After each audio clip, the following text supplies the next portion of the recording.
Ma demi-sœur jalouse a essayé de gâcher mon mariage en prétendant que mon fiancé voulait s'enfuir avec elle. Alors j'ai décidé d'appeler son mari pour tout lui raconter, ce qui a mené à leur divorce. J'ai 25 ans et je viens tout juste de me marier avec Noah, mon compagnon depuis presque 7 ans. Il a lui aussi 25 ans. Toute ma famille était présente au mariage, y compris ma demi-sœur Charlotte, qui a 24 ans. Nos parents se sont mariés quand j'avais 9 ans et elle 8. Ma mère s'est remariée avec le père de Charlotte, et à l'époque, tout s'est bien passé. En fait, on se connaissait déjà depuis quelques années, car nos parents étaient ensemble depuis presque 3 ans avant leur mariage. Pour être exact, on s'est rencontrés pour la première fois quand j'avais 6 ans et elle 5. On s'entendait plutôt bien. Je vivais dans un quartier résidentiel calme, où il n'y avait pas beaucoup d'enfants de mon âge. Alors chaque fois que Charlotte et son père venaient à la maison, j'étais ravie. On jouait ensemble, on riait beaucoup, c'était de très bons souvenirs. Même en grandissant, notre relation restait agréable. Je la considérais comme une amie proche, presque une sœur. Et cela a duré jusque pendant les années collège. Ce n'est qu'au lycée que les choses ont commencé à changer, et tristement, c'était à cause d'un garçon. Noah, pour être précise. Mon père biologique avait trompé ma mère avec une amie à elle, alors qu'elle était enceinte de moi. Peu de temps après, il a complètement disparu de notre vie. Il a renoncé à ses droits parentaux et est parti vivre avec sa nouvelle compagne. Ils ne se sont jamais mariés, donc ma mère ne l'a plus jamais revu. Comme mes grands-parents étaient assez à l'aise financièrement, elle a décidé de ne rien lui demander, pas même une pension alimentaire. Elle voulait couper tous les liens. Je n'ai donc jamais rencontré mon père, je ne sais même pas à quoi il ressemble. Mon beau-père a été, en quelque sorte, la première figure paternelle dans ma vie. Quant à Charlotte, sa mère était malheureusement décédée très tôt à cause de graves problèmes de santé. La grossesse avait compliqué les choses et elle n'a pas survécu. Ma mère avait donc ma garde complète, et le père de Charlotte avait la sienne. Quand nos parents ont commencé à sortir ensemble et ont emménagé sous le même toit, Charlotte et moi avons passé tout notre temps ensemble. Elle avait presque mon âge, et pour moi, c'était une chance d'avoir enfin une compagne de tous les jours. Comme je l'ai mentionné, on était très proches jusqu'au lycée. Charlotte avait commencé l'école plus tôt que la moyenne, donc même si elle avait 1 an de moins que moi, on se retrouvait dans la même classe. On a commencé le lycée ensemble et on avait plein de cours en commun. Cette même année, Noah est arrivé dans notre ville avec sa famille. Il était le petit nouveau du lycée. Honnêtement, je l'ai trouvé charmant dès le départ. Et Charlotte aussi, malheureusement. Il était beau garçon, gentil, drôle, respectueux. Même si on avait toutes les deux eu des flirts auparavant, on était encore jeunes et rien n'avait vraiment compté. Je sentais bien que Charlotte avait un faible pour lui, tout comme moi. Alors je lui ai parlé franchement. On s'est fait une promesse, aucune de nous deux ne ferait le premier pas vers lui, par respect l'une pour l'autre. On se disait qu'on était juste 2 ados avec un petit béguin, et qu'on finirait par passer à autre chose. Mais les choses ne se sont pas déroulées comme prévu. On passait tellement de temps tous les 3 ensemble, à cause des cours et des devoirs, qu'on est devenus amis. Plus je connaissais Noah, plus je l'appréciais. Il correspondait à tout ce que je recherchais chez un garçon. Mais j'ai tenu ma promesse. Je suis restée dans la retenue, même s'il lui flirtait souvent avec moi. Je ne répondais jamais à ses avances, parce que je ne voulais pas blesser Charlotte. Elle et moi n'en parlions jamais, ni à la maison ni ailleurs. C'était un sujet tabou entre nous. Et cela a duré ainsi jusqu'à notre dernière année de lycée, l'année du bac. À l'approche du bal de fin d'année, les gens commençaient à s'inviter. J'étais sur le point d'accepter l'invitation d'un autre garçon, quand Noah est venu me parler. Il m'a dit que Charlotte l'avait invité au bal et qu'en plus, elle lui avait avoué ses sentiments. Elle voulait qu'ils deviennent plus que des amis. J'ai été profondément blessée. Après tout ce qu'on s'était promis, je ne comprenais pas qu'elle puisse faire ça. Mais ce n'est pas tout. Noah m'a aussi confié qu'il avait refusé. Pour lui, Charlotte n'était qu'une amie, rien de plus. Il m'a raconté qu'il avait toujours senti qu'elle essayait de le séduire, qu'elle agissait différemment quand ils étaient seuls. Mais il ne lui avait jamais répondu, parce que celle qu'il aimait, c'était moi. Et s'il me disait tout ça maintenant, c'était parce qu'il avait besoin de savoir. On allait tous prendre des chemins différents après le bac. Il voulait une réponse claire, est-ce qu'il avait une chance avec moi, ou pas? Sinon, il tournerait la page. Je me souviens encore de ce jour-là comme si c'était hier. Cette conversation m'a complètement bouleversée. C'était beaucoup à encaisser d'un coup. Il ne m'avait pas seulement dit qu'il m'aimait depuis très longtemps, il m'avait aussi révélé que Charlotte n'avait cessé de flirter avec lui, sans relâche, même après m'avoir promis qu'elle ne ferait jamais rien qui pourrait compromettre notre amitié. Et ça m'a fait très mal, car je la considérais vraiment comme une sœur. Après que Noah m'a prise à part ce jour-là et m'a tout raconté, je lui ai dit que j'avais besoin d'une journée pour y réfléchir à tête reposée, et que je lui donnerais une réponse le lendemain. Honnêtement, je ne savais pas quoi lui dire, car tout dépendait de la conversation que j'aurais avec Charlotte en rentrant à la maison. J'ai décidé de sécher les cours de l'après-midi et de rentrer directement, car je ne voulais pas marcher avec elle comme d'habitude. J'étais trop écœurée après ce que je venais d'apprendre. Une fois rentrée, j'ai attendu son retour. Et quand elle est arrivée, elle faisait comme si de rien n'était, détendue, naturelle, comme si elle n'avait rien à se reprocher. Elle n'a pas mentionné Noah, ni le fait qu'elle l'avait invité au bal, malgré toutes les promesses que nous nous étions faites. Alors j'ai décidé d'aborder le sujet et d'avoir une discussion franche avec elle. Je lui ai demandé si c'était vrai qu'elle avait invité Noah au bal et lui avait déclaré ses sentiments. Immédiatement, elle est devenue très défensive, et m'a répondu que cela ne me regardait pas, que c'était une affaire entre Noah et elle. Mais évidemment que ça me concernait. Elle m'avait promis qu'elle ne ferait rien de ce genre et m'avait même fait promettre que moi non plus je ne tenterais rien avec lui. Et pendant tout ce temps, j'avais refoulé mes sentiments pour lui, tandis qu'elle multipliait les avances. C'était profondément injuste. Parce que ce n'était pas juste un béguin. J'étais presque certaine à ce moment-là d'être amoureuse de lui. Et ce n'était pas facile de repousser sans cesse ses attentions juste pour préserver ma relation avec Charlotte. Je ne voulais pas la blesser, et j'avais mis ses sentiments avant les miens, pour au final découvrir qu'elle n'était pas prête à faire la même chose pour moi. Quand je l'ai confrontée, la dispute a été violente, et j'ai alors pris la décision d'être avec Noah. C'était évident à mes yeux que Charlotte n'en avait rien à faire de mes sentiments. Et je ne voyais plus aucune raison de continuer à privilégier les siens. Ce qui m'a le plus choqué, c'est qu'au cours de la dispute, elle m'a lancé qu'elle avait fait cette promesse uniquement pour m'épargner, car elle était convaincue que si Noah devait choisir, il la choisirait elle. C'était terriblement arrogant de sa part, et là j'ai su que j'en avais fini avec elle. Elle m'avait trahi au plus haut point. Le lendemain, j'ai tout raconté à Noah. Absolument tout. La promesse que Charlotte et moi nous étions faites, la dispute de la veille, tout. Il a été très compréhensif. Il m'a dit qu'il était prêt à attendre que je sois prête, mais je lui ai avoué que je l'aimais, et que je ne pouvais plus le nier. On a commencé à sortir ensemble ce jour-là, et cela fait maintenant 7 belles années que nous sommes ensemble. Je ne regrette rien, évidemment.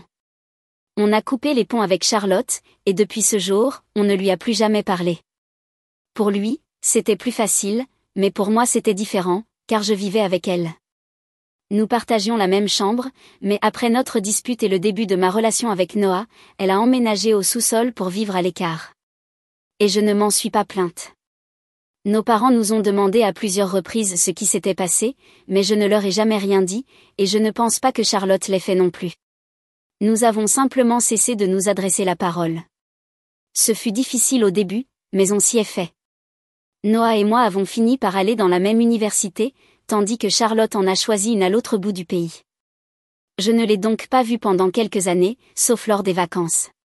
Après l'université, Noah et moi étions toujours aussi solides, et Charlotte a commencé à sortir avec un garçon rencontré à la fac.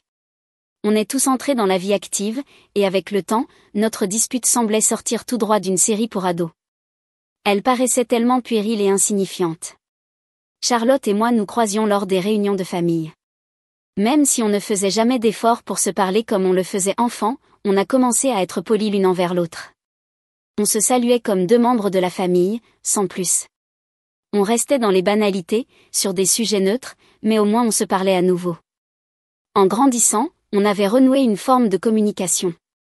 L'année dernière, elle a annoncé ses fiançailles avec son petit ami de la fac, et je l'ai félicité.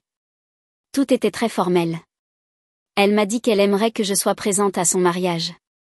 C'était un peu doux amer, car quand nous étions petites, on jurait toujours qu'on serait demoiselles d'honneur l'une pour l'autre lors de nos mariages imaginaires. Mais le jour de son vrai mariage, je n'étais qu'une invitée. J'étais à la fois contente qu'on agisse enfin comme des adultes et contente de réparer le lien, mais aussi un peu triste en réalisant que les choses ne seraient plus jamais comme avant. Depuis, nous étions restés en bons termes. Elle semblait même à l'aise avec Noah. Évidemment, j'ai eu l'intelligence de ne pas l'emmener avec moi au mariage, comme accompagnateur, parce que cela aurait été maladroit et déplacé, même si elle semblait avoir complètement tourné la page. Mais bien sûr, elle a remarqué son absence. En discutant après la cérémonie, elle m'a dit que j'aurais pu venir avec Noah, qu'elle était passée à autre chose, que tout cela appartenait au passé. J'aurais dû me méfier. Parce que ce qui s'est passé récemment a prouvé qu'en réalité, elle n'avait pas du tout tourné la page. Elle n'a jamais digéré cette histoire. Et au fond, elle reste une personne profondément toxique. Il y a environ 8 mois, Noah m'a demandé en mariage et, évidemment, j'ai dit oui. Le moment était parfaitement choisi.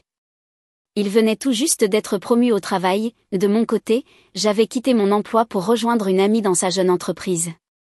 C'était de très bonnes nouvelles, et je me disais qu'on était prêt à franchir cette nouvelle étape ensemble. J'avais vraiment hâte de vivre un mariage sans stress, sans drame. Mais j'imagine que si je voulais cela, j'aurais dû ne pas inviter Charlotte. Elle m'avait félicité lors de mes fiançailles, et ça s'était arrêté là. Je pensais sincèrement que tout allait bien. Je l'ai invitée au mariage, elle a accepté l'invitation, et à aucun moment je n'ai imaginé que quoi que ce soit pourrait mal se passer. Mais une semaine avant le grand jour, Charlotte a décidé de faire une dernière tentative pour détruire ma relation. Noah et moi allions nous marier dans un hôtel un peu en dehors de la ville. La plupart de nos proches, amis et membres de la famille logeaient dans l'hôtel avec nous. Nous deux, nos parents, mes demoiselles d'honneur et ces garçons d'honneur étions arrivés 2 jours avant la cérémonie. Les autres invités, amis et proches venant de plus loin, sont arrivés la veille du mariage. Charlotte et son mari étaient censés arriver également la veille. Mais non. Ils ont débarqué en même temps que nous, 2 jours avant. Ça nous a un peu surpris, mais ils ont fait passer ça pour une erreur d'agenda, une confusion. Heureusement, ou peut-être malheureusement, l'hôtel avait encore quelques chambres disponibles, donc ils ont pu s'installer sans problème. Honnêtement, je pensais que c'était une simple erreur de leur part, et je n'y ai pas trop réfléchi. Je ne me doutais absolument pas de ce qu'elle préparait. Mais le jour de mon mariage, j'ai enfin compris ses intentions. J'étais en train de me faire maquiller, coiffer, bref, les préparatifs, quand j'ai remarqué que Charlotte rôdait sans arrêt près de ma chambre. Elle jetait des coups d'œil dans le couloir. C'était étrange. Les invités, normalement, devaient rester dans leur chambre ou profiter de l'hôtel, car nous avions réservé une grande partie des lieux. Tout le monde était libre de se détendre jusqu'au début de la cérémonie. Alors la voir ainsi traîner à proximité, sans raison, alors qu'elle n'était ni demoiselle d'honneur ni même impliquée dans les préparatifs, ça m'a paru suspect. Une fois que j'étais prête, mes demoiselles d'honneur et ma mère sont parties dans leurs chambres respectives pour se préparer à leur tour. Il restait environ 1 heure avant le début de la cérémonie, et comme elles avaient besoin de moins de temps que moi, tout était bien calé. De mon côté, j'ai décidé de marcher un peu dans le couloir, juste devant ma chambre, pour calmer mes nerfs.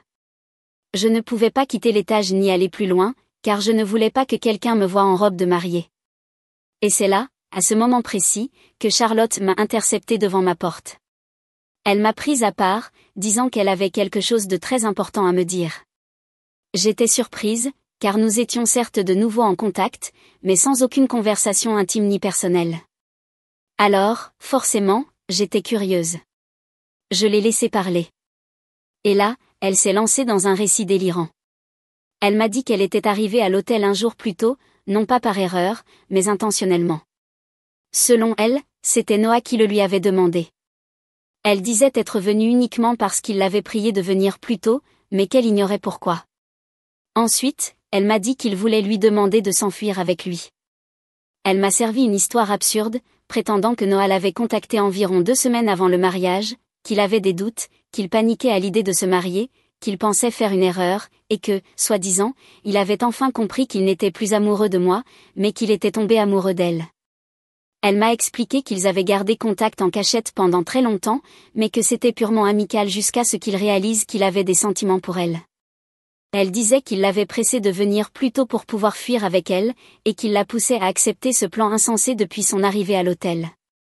Toujours selon elle, Noah n'osait pas me parler en face, de peur que je fasse quelque chose de fou, et il ne voulait pas en être responsable ni même être là pour en assumer les conséquences. Mais Charlotte, ma chère Charlotte, disait qu'elle ne pouvait pas me faire ça, et qu'elle devait me dire la vérité. Alors évidemment, dans sa grande sagesse, elle avait choisi l'heure qui précédait mon mariage pour m'annoncer tout cela. Évidemment, je savais parfaitement qu'elle mentait, sans la moindre hésitation. J'avais une confiance totale en Noah. Il n'aurait jamais fait ça. C'est un homme franc, direct. S'il avait quelque chose à me dire, il me l'aurait dit en face. Ce n'est pas son genre de manigancer en douce. Il n'est pas lâche. Moi non plus d'ailleurs.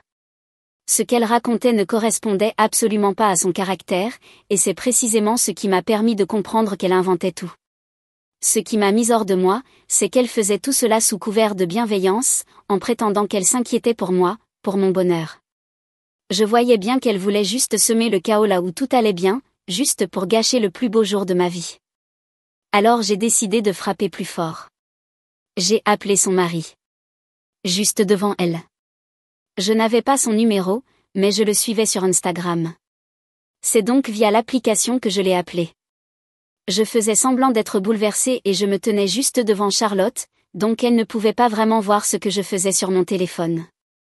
Elle ne m'a pas arrêtée, pensant sûrement que j'étais en train d'appeler Noah pour lui demander des explications ou même pour rompre avec lui, ce qui, bien sûr, était exactement ce qu'elle espérait. Elle n'avait aucune idée que j'étais en réalité en train d'appeler son mari, qui se trouvait dans une autre partie de l'hôtel. Heureusement, il a décroché. Je lui ai répété mot pour mot tout ce que Charlotte venait de me raconter, puis je lui ai demandé si c'était vrai. Charlotte, elle, n'a pas dit un mot, parce qu'elle pensait toujours que je parlais à Noah. Je ne sais même pas ce qu'elle avait prévu au juste, parce qu'un simple coup d'œil à leur message ou à leur mail aurait suffi à découvrir la vérité. Je n'arrivais pas à comprendre à quoi elle jouait. Une fois que j'ai terminé de parler, j'ai mis le haut-parleur pour que Charlotte puisse entendre elle aussi la réponse de son mari. Et là, sans surprise, il a été complètement choqué par ce qu'il venait d'entendre. Il m'a dit qu'il rentrait immédiatement dans sa chambre. Quand Charlotte a reconnu la voix de son mari au téléphone et non celle de Noah comme elle le pensait, elle a complètement paniqué et a commencé à me hurler dessus. Elle m'a accusé de vouloir saboter son mariage volontairement. Je lui ai simplement répondu que je faisais avec elle exactement ce qu'elle essayait de faire avec moi. Puis je suis retournée calmement dans ma chambre. J'ai raconté à mes demoiselles d'honneur ce qui venait de se passer, et je leur ai dit qu'elles devaient s'assurer que Charlotte ne mette pas un pied à la cérémonie, parce que je ne lui faisais plus confiance et je ne voulais pas qu'elle soit là. Finalement, je n'avais pas à m'inquiéter, car la cérémonie s'est déroulée sans encombre. Charlotte n'a même pas essayé d'intervenir ou de se montrer. J'imagine qu'elle était trop occupée à tenter de rattraper les choses avec son mari après la petite scène qu'elle avait causée. Personne au mariage n'a remarqué son absence, sauf nos parents, qui m'ont demandé après la cérémonie où elle était passée.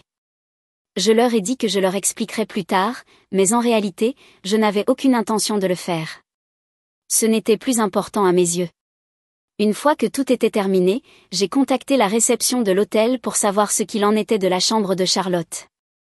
Et, à ma grande satisfaction, on m'a répondu qu'elle avait quitté l'hôtel pendant la cérémonie et qu'ils étaient partis. Personne n'a évoqué l'affaire dans les jours qui ont suivi, et j'en étais bien contente.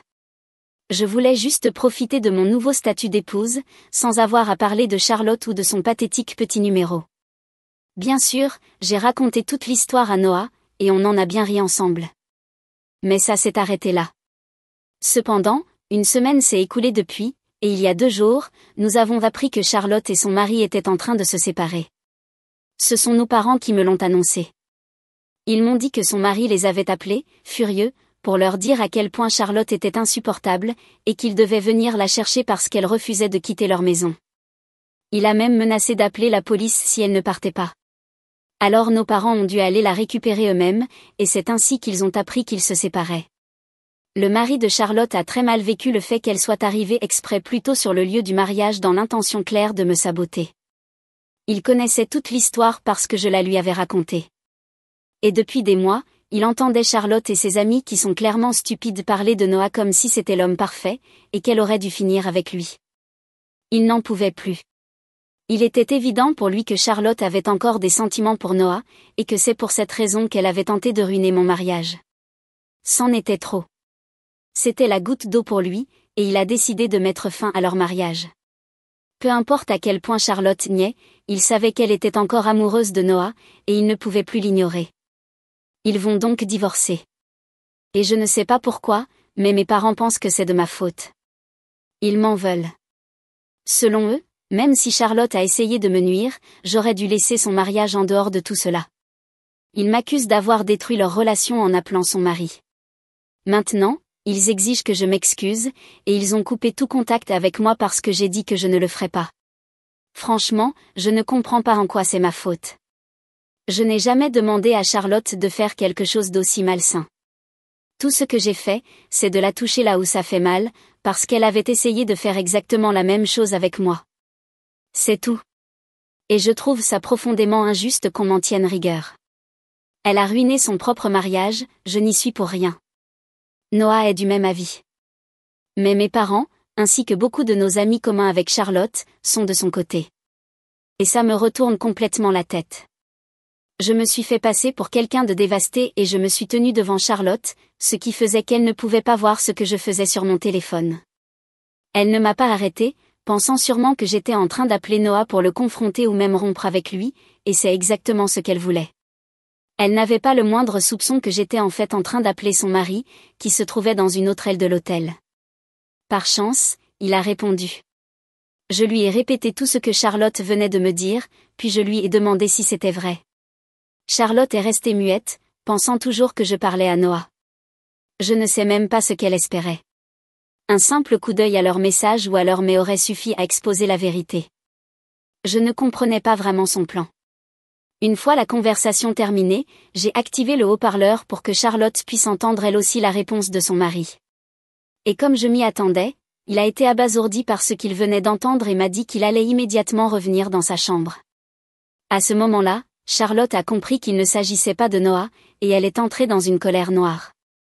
Elle s'est mise à hurler, m'accusant de vouloir détruire son mariage exprès. Je lui ai simplement dit que je lui rendais exactement la monnaie de sa pièce. Puis je suis retournée dans ma chambre. J'ai expliqué ce qui s'était passé à mes demoiselles d'honneur et je leur ai dit qu'il fallait absolument empêcher Charlotte de venir à la cérémonie, parce que je ne lui faisais plus du tout confiance et que je ne voulais pas qu'elle soit présente. Finalement, je n'ai eu aucune raison de m'inquiéter.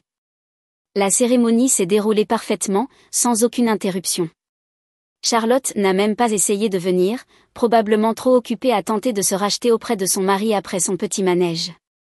Personne n'a remarqué son absence, sauf nos parents qui m'ont demandé, après coup, où elle était passée.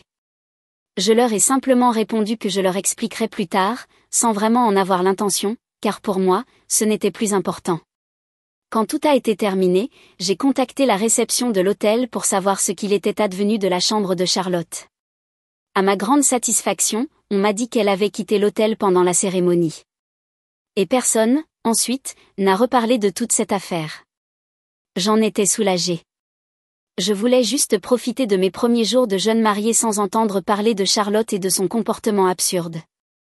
J'ai tout raconté à Noah, et on en a bien ri. Mais ça s'est arrêté là.